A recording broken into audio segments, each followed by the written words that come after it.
by going to jotform.com, and you're going to click on My Forms,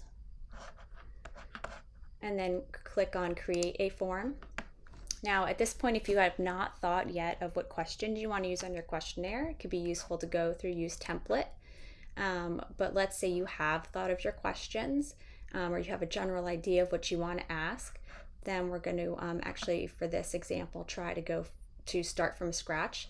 And again, you don't necessarily need to know exactly the format of the questions, because you'll see here there'll be some that are already pre-formatted even within the start from scratch option. So then we have two options to pick from here for the layout. Now there's a classic form that will show how long the entire questionnaire is. And then there's the card form where people can see one question at a time. Even though they can view one question at a time, they can still see their progress tracked along the bottom. So if you have a situation where people may feel rushed or not want to do a long form, I would probably recommend the card form. But if you have a situation where people are wanting to engage and give feedback for any particular reason, then I would go with the classic form. So we're going to start with this one here. So when you first land now on here, it just says form, but this is actually where we can change the name, the title of the questionnaire. So I'm going to put our title here as Habit. I'll go through this briefly for now. And then I'm also later on going to add my logo, but that is here. You just simply click and then it will instruct you to upload, which is a pretty common format there. Now at this point, after we have the title, it indicates that you can drag your first question over here. So this, in order to do that, we are going to add form element. And so here are some of these sort of pre-formatted individual questions as I indicated. So earlier on you had an option to pick a template, and that would actually give you an entire form template where these are like sub pieces. So for most of the time you're going to, for most questionnaires, you're going to want to know the person's name, though it could be an anonymous questionnaire, and we'll talk about how to deal with that part after we add this here. So let's just say we're going to put the name option. And then what we're going to do is we're still going to ask the participant to provide their name, but let's just say, or it's a client or potential customer. But for whatever reason, let's say you want to allow the option to not fill it out. So when you click on this little button here, that's the settings button, and then there's a lot of options, which we'll go into some today because they're really, it can get kind of granular. So we'll go over the most common ones. At this point, you can change your question text. You could have also changed it directly within the box, though, on the question itself, as we had done earlier with the title. But the part that I wanted to point out here is the requirement button. So if we put this on, that creates the asterisk, which means people have to put their name or they cannot submit at the end. But it defaults it off. So we're going to keep that off. That way, if somebody is not comfortable for whatever reason with releasing their name, then that will not be required there, and the person can still submit. So I'm going to click out of this so we can add a new question. So the next one I'm going to do is email. So even in the case that you may be not wanting to ask people's names, for the most part, you're going to need some sort of contact information afterwards. And so an email is also another go-to one. You can set this one also so that it has to have the right format, meaning if somebody forgets the @ sign, that it will not allow them to submit. So I'm going to make this a required question. That way I make sure that I'm getting some contact information, since I did not require them to use their name. The process of adding some of my specific questions. It definitely helps if you kind of think through these beforehand, or even have them all typed up, which I do, because then you'll know what kind of questions you're asking, what type of boxes would work best for you. So I'm just going to pull a couple out here, though, to show you and demonstrate. So for example, if you have some ones where it'd be a short answer question, you would use this particular feature. Obviously, this gives people more space, and paragraph gives them the most. And then we have some drop down questions. We're definitely going to be adding some of those. where it's a question and then the options show up afterwards. This is good, especially if you have a lot of questions, because it kind of condenses them a little bit. Single choice is similar to a drop down question, except with these, you're going to be able to pick more than one. The multiple choice is also going to be similar to the drop down, except that you will have them all lined up. So again, if you have a lot of questions, the form is getting longer. Sometimes it's more helpful for people to be able to do the drop down. So it condenses everything a little bit here. If you have images to add that you would like somebody to comment on, when you click on this, it'll allow you to choose the file to add there. So if you're doing some type of prototyping,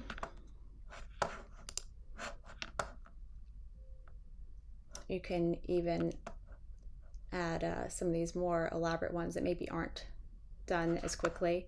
If at the end you want to see, you know, how, let's say, what did you think of this questionnaire?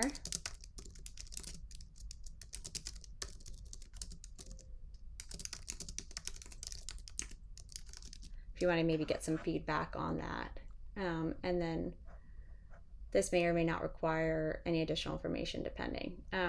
Obviously, if people have questions, you definitely want to address them ahead of time, but you don't want to necessarily add more unnecessary words either. A good way to decide that is to determine that is to basically, after you have your questionnaire out, if you start hearing the same questions on particular parts of it, then this is a good place to then clarify and help with that. So one thing that I am going to be adding to my questionnaire in particular are these dividers and the page breaks. So while we did have the option where we could have each individual question on a separate page, my questionnaire is going to have over 50 questions, and so that could be look a little daunting to have all of those. On the other hand, I do have some different subcategories, and so I am going to be using this divider here to break them up. And then also for some of the bigger categories, I'm going to break up about into 2 to 3 pages overall, just so that, again, it doesn't seem like an endless scroll situation. So let's break these down a little bit further if you're interested. So for this question, let me put, do you have any habits? Okay, just for the purpose of being able to show you what the settings look like here. Again, we want to have, is this required on or off? Then this might become clear, like maybe this isn't a great thing to have for a type, right? Because it's a yes or no question. So at this point, you could try to see, like, are there any options within this? No, it doesn't really make sense to use this one. So you might change the question if you wanted to, for whatever reason, still have a short answer.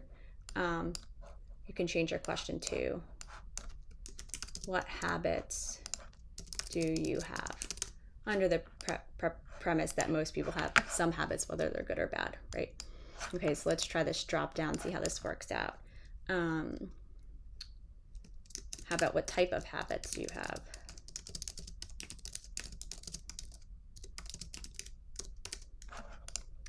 So we can give some options here. So you say, let's say positive. We'll do negative and neutral.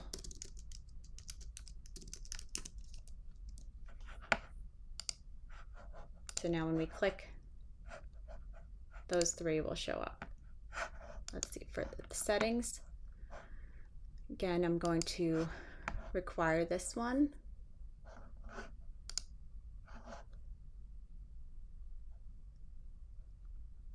And they're showing up here, so if it's easier for you to type them.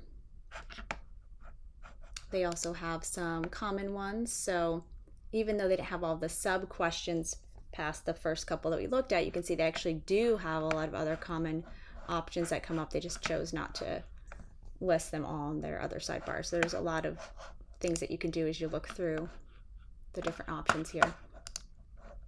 I personally prefer, even though these look tighter, I prefer the way sometimes they show up on here. So let's see if we do it on this one.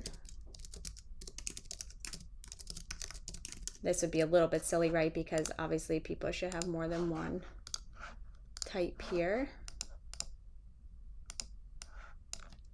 So if you want to make this actually, for whatever reason you're repeating yourself, I can copy these.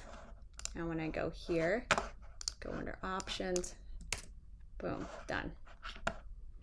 This is a good thing that unfortunately is not available with the drop down, but if you add the other option, then when someone clicks on it, they have the ability to type in their answer, which unfortunately is also not clear from when you're adding it here, but that is how that one appears. Let's also try this one. This would make more sense in terms of there being multiple options.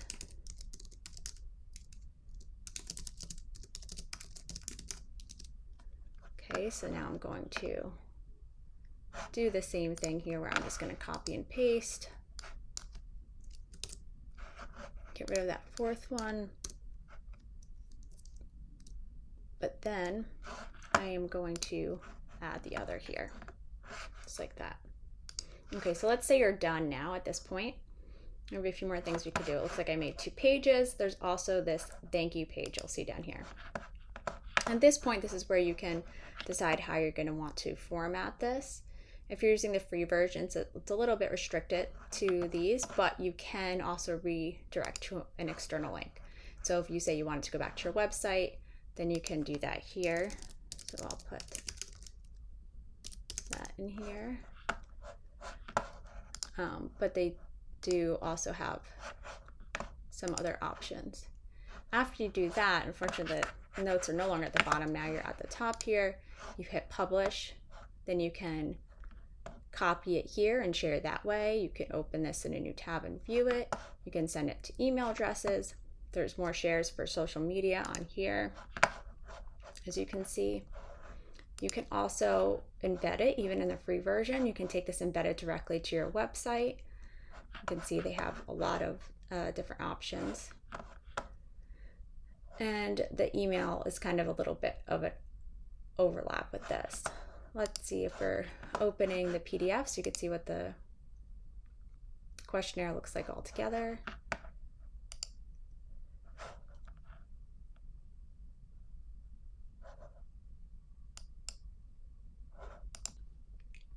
And here we go. So here's the questionnaire we made. Now as a PDF, it doesn't break it up exactly the same. But now you can see, let's see if we pick other. Now you can see that I am able to type in my answer here. And this one, it was making sure it's reminding me that I don't skip out on that question.